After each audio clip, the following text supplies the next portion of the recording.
na your girl Sitoku and I inside social life news for inside Pidgin News Network. Now they report from. As I come there for my corner, come to make I touch light things now. Now I come waka jam this story say the chairman of 5-Star Group, Emeka Okonkwo, aka E-Money, wey be the younger brother of Kingsley Okonkwo, aka KC, the Lipopo Master, don enter one chance for police matter. Now so E-Money come land for police headquarters for Balen Day for Ikoyi Day around 1 p.m. And as soon they come, he no come alone, no, he come with 2 of him friends there. Now so as he come land for there, police come begin to ask am so many questions. They come begin to touch light and they ask am say okay, how some things they be and how some things they be. And so as he come there for almost 6 hours, and so one of him friends come to come bail am out. The police come talk say the matter never still finish, say he go still come back on Wednesday for mortuary on the matter. Now so the IG of police, Mohammed Adamu, don put E-Money for inside investigation. Say they go see the touch light the matter. Say the matter it never still finish.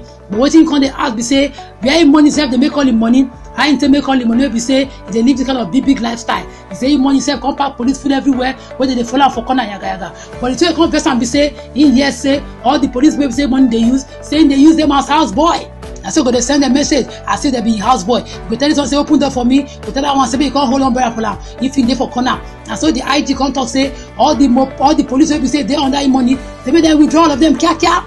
Make them withdraw them now. Say him no get right to begin to use police people as boys. Make them withdraw everybody. Now so they can't withdraw everybody. Go for him on his side though. But as it be now, the police come discover say even the one that they use about the guy, say no be the really more powerful. Say na be operations for headquarters. Now the police them be. Say no be more than be. Now the IG come to say as the matter be so. Say okay, make them withdraw all the police people from E-Money. Say and they go see invite and come for the police matter again to come investigate am for mortuary wey still remain for inside Bele. This is the social life news for inside Pidgin News Network, and I remain your girl, Sitoku.